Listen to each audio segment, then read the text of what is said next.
إلهي أنا عبدك وأنت ربي لا تخليني. یہ بڑا قیمتی وجود ہے. پروردگار عالم نے اسے خلیفۃ اللہ قرار دیا. خلیفہ کون ہے؟ ہمارے ذہن میں جب یہ لفظ آتا ہے، عمومی طور پہ عرض کر رہا ہوں، میں آپ کی بات نہیں کر رہا، عموماً جب خلیفہ کا لفظ آتا ہے تو ذہن میں کوئی تاریخی خلیفہ آتے ہیں جی، کچھ علاقائی خلیفہ آتے ہیں جی. من پسند لوگوں کو خلیفۃ اللہ بولنا توہین خلافت ہے.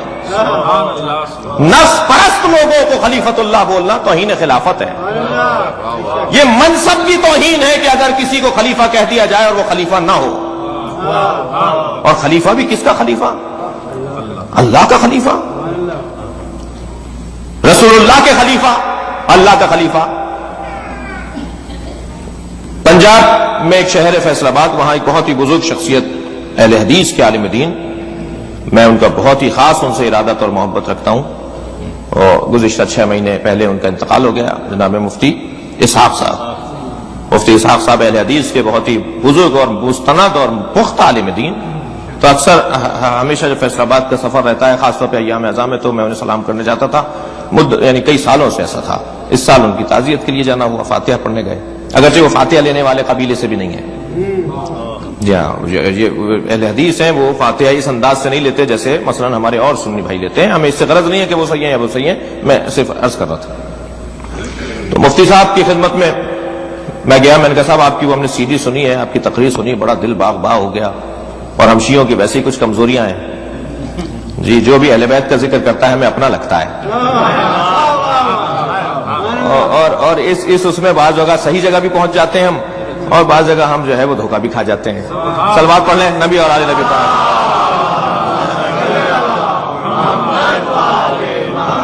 میں نے کہا آپ کی زبان سے جو ہے وہ بہت کچھ ہمیں سننے کو ملا، اور بہت اچھا لگا کہ آپ اہل بیت کا ذکر کرتے ہیں، اور اس کے ساتھ جو ایک عظیم بات ہے وہ یہ کہ جو ہم سے متعلق غلط فہمیاں ہیں انہیں آپ دور کرنے کی بھرپور کوشش کرتے ہیں. مثلا انہوں نے اپنے مجمع میں کہا، آپ نے سب نے سنا ہوا ہے، انہوں نے اپنے مجمع میں کہا کہ شیعہ سنی جھگڑا جو ہے وہ یہودی کا پھیلایا ہوا ہے. یہ ایسے ہی ہے جیسے تو میں کی لڑائی ہوتی ہے جی، اور ہم ہلکی پھلکی لڑائیاں اس کی بنیاد پہ قتل کر دینا، اس کی بنیاد پہ ایک دوسرے کے خلاف دشمنی کر لینا، یہ سازش ہے. یہ شیعہ سنی جھگڑا نہیں ہے کوئی. ہاں میں عرض کر رہا ہوں، یہ جملہ ان کا نہیں ہے جو اب کہہ رہا ہوں کہ شیعہ سنی اختلاف ضرور ہے، مگر شیعہ سنی تصادم نہیں ہے. اختلاف اور ہوتا ہے، تصادم اور ہوتا ہے.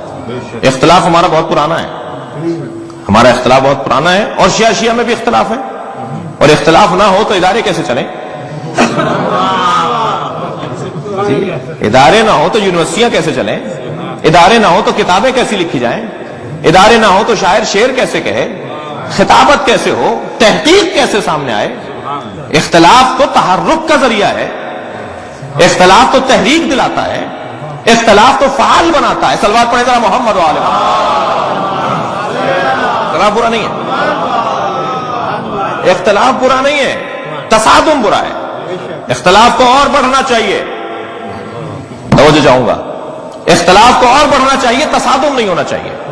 ہمارے ملک کے اندر بھی بہت ادارے بنانے کی ضرورت ہے، لڑائی نہیں ہونی چاہیے.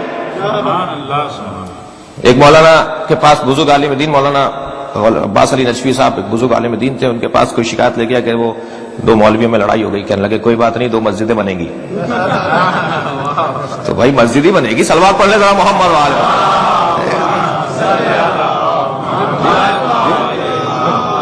تو ویسے بھی بہت تیزی سے جو ہے وہ مومنین میں بھی اضافہ ہو رہا ہے، نمازیوں میں بھی اضافہ ہو رہا ہے، مسجدیں چھوٹی پڑ رہی ہیں ہمارے یہاں. اب میں یہاں کوئی تشویق کر کے نہیں جا رہا ہوں کسی کام کی، لیکن اتنا ضرور ہے کہ اختلاف کے مثبت پہلو بھی ہیں، اختلاف کے مثبت پہلو بھی ہیں. تو انہوں نے فرمایا کہ جی شیعہ سنی کا جو اختلاف ہے وہ اختلاف ہے، تصادم نہیں ہے، اور یہ سازشوں کا شکار ہو جاتے ہیں. لہذا ہمیں آپس میں ایک دوسرے سے اختلاف کو اختلاف ہی رکھا جائے.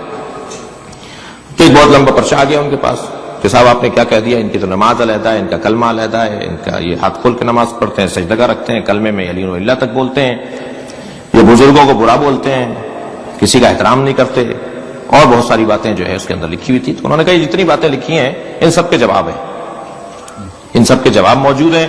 تم اگر یہ کہہ رہے ہو کہ ان کا کلمہ علیحدہ ہے تو وہ کیا بولتے ہیں؟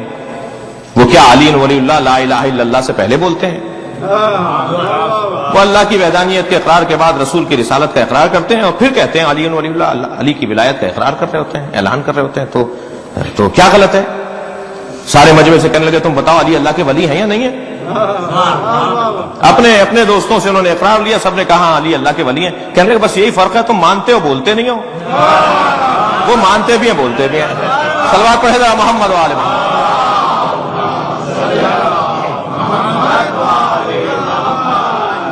تو ایک طویل ان کے جوابات تھے. میں جو میرا موضوع تھا وہ یہاں تک تھا. تو میں جب ان سے ملنے گیا اس کو سننے کے بعد، تو مفتی صاحب سے کہا، میں نے کہا مفتی صاحب ہم تو خلیفۃ بلا فصل بھی بولتے ہیں.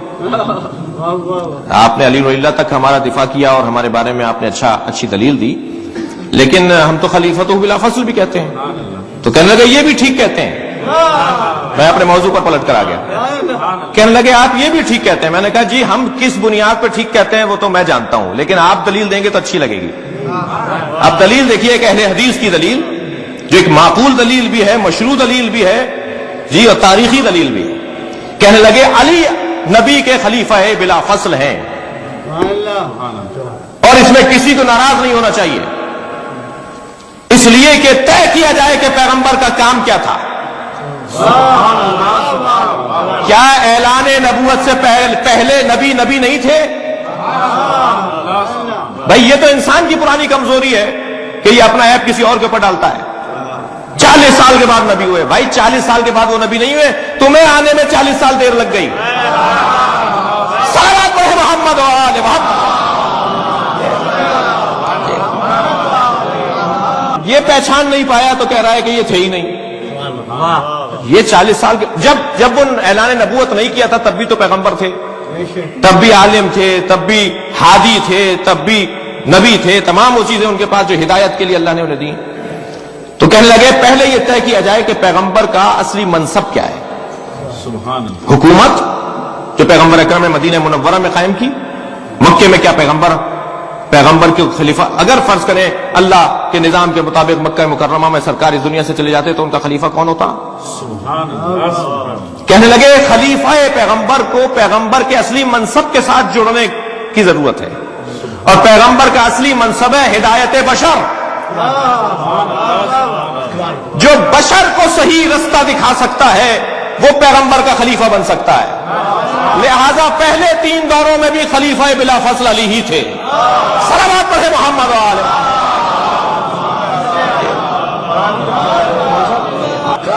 اور تاریخ اس سے پر ہے. جب بھی مشکل پڑی گا علی آپ بتا دیجئے کیسے حل ہوگا. تاریخ ان واقعات سے پر ہے. عملاً یہی ثابت ہوا ہے، عملاً یہی ثابت ہوا ہے. عنواناً، رسماً، حلفاً، جی خلفاً، کچھ بھی ہوا ہو، لیکن حقیقتاً یہی ثابت ہوا ہے کہ پیغمبر کے بعد وہ جو 24 سال اور تقریباً 25 سال تک مولا کائنات بظاہر حکومت کی کرسی پر نہیں بیٹھے ہوئے ہیں، لیکن اختیار علی ہی کے ہاتھ میں ہے. اگر علی سانس لینا چھوڑ جائیں تو دنیا سانس لینا چھوڑ دے. صلوات پڑھے محمد و آل محمد.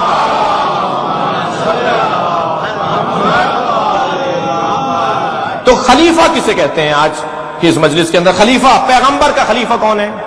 تو یہ تعریف کرنا کہ پیغمبر کا جانشین پیغمبر کا خلیفہ ہے، غلط ہے. توجہ میری طرف ہے. پیغمبر کا جانشین پیغمبر کا خلیفہ ہے. خلیفہ کا ترجمہ جانشین نہیں ہوگا، اس لیے کہ جو بھی جگہ پر بیٹھ جائے وہ خلیفہ ہو جائے گا. پھر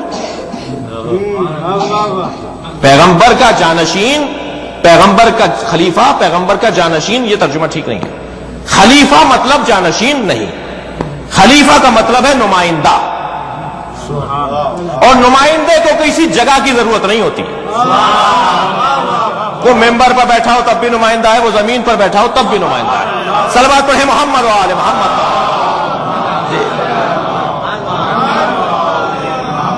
اب یہ جو انسان خلیفۃ اللہ ہے، انسان کی صحیح تعریف یہ ہے کہ وہ خلیفۃ اللہ ہے.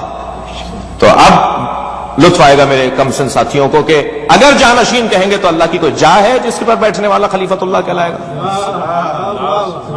اگر جانشین ترجمہ خلیفہ کا ہو تو اللہ کی تو کوئی جگہ نہیں ہے. اللہ ہر جگہ ہے. کسی ایک جگہ پر نہیں ہے. تو پھر اللہ کا خلیفہ جانشین نہیں، نمائندہ. خلیفۃ اللہ وہ کہلائے گا جو اللہ کا نمائندہ ہوگا. اور نمائندہ کہنے کے ساتھ ہی ایک تصور ذہن میں آئے گا، اور وہ ہے اختیارات. صلوات پڑھے محمد.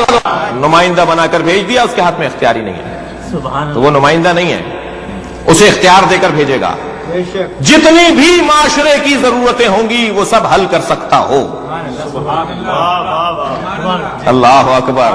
جتنی بھی معاشرے کی ضرورتیں ہوں گی وہ سب حل کرے تب خلیفۃ اللہ ہے.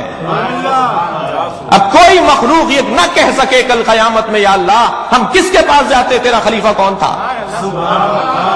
اگر جانوروں کی ضرورت ہے تب بھی اسی دروازے پر آئیں گے، فرشتوں کی ضرورت ہے تب بھی اسی دروازے پر آئیں گے، اولیاء الہی کی ضرورت ہے تب بھی اسی دروازے سے حل ہوگی. جو چاہتا ہے اپنے مسئلوں کو حل کرے اسے اس دروازے پر آنا پڑے گا.